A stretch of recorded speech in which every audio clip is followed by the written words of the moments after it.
Hi, everybody. This is Gad Saad. A few days ago, I announced on my social media that I was taping an episode from a television station called the Savoir TV. Savoir is, knowledge, if you'd like. Um, and the program is called Maître en Musique, Master of Music, where this was coming from the McGill University School of Music, where an instructor, along with his students in percussion, were doing all sorts of compositions, and of course it was all postmodernist stuff where they were just doing random noises and movements and so on and so forth. And so what I'd like to do first is show you a little snippet from that episode, and then I'll come back and comment some more. Fasten your seatbelts.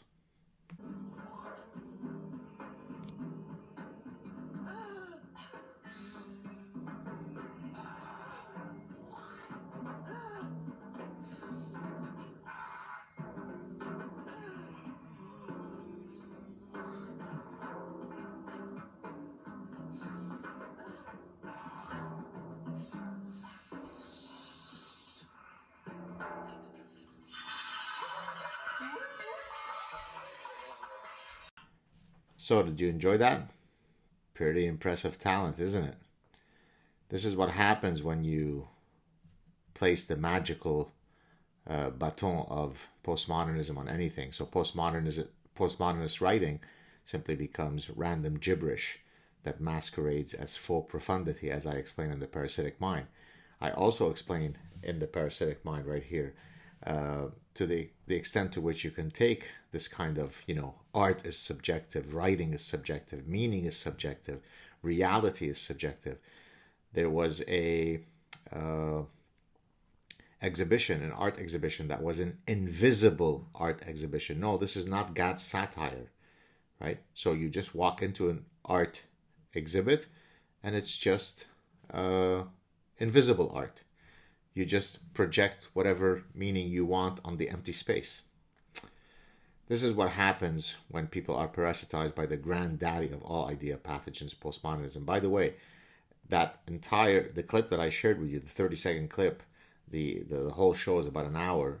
It's really impossible to believe the kind of collective delirium that must take place for the instructor and the students to engage in the suspension of reality when they are interacting with one another. So, for example, at one point, as they're doing all this phlegm noises and so on, these asthmatic noises, he would stop, as you might stop if you were a composer of, a violin composer, and tell someone how to play with higher tempo or whatever the metrics are.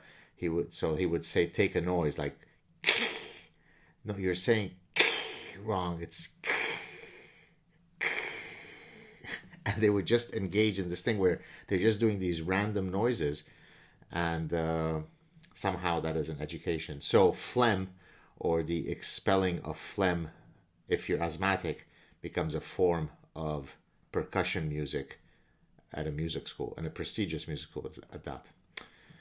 Again, experimenting in various art forms is perfectly fine, but there is a limit to what constitutes an aesthetic injury.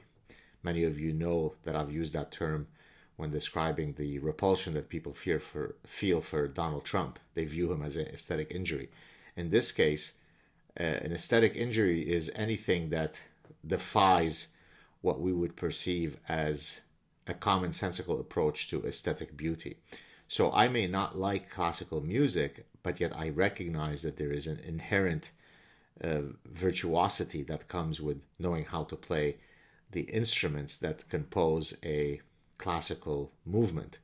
I may not like it, or I may like it, but I appreciate what it is. On the other hand, if you have an empty canvas, and I discussed this in The Parasitic Mind, and then you place it in the Carnegie Museum, well, no, that's not art. That's an empty canvas. So a lot of nonsense gets passed off as experimental art, experimental music, experimental literature.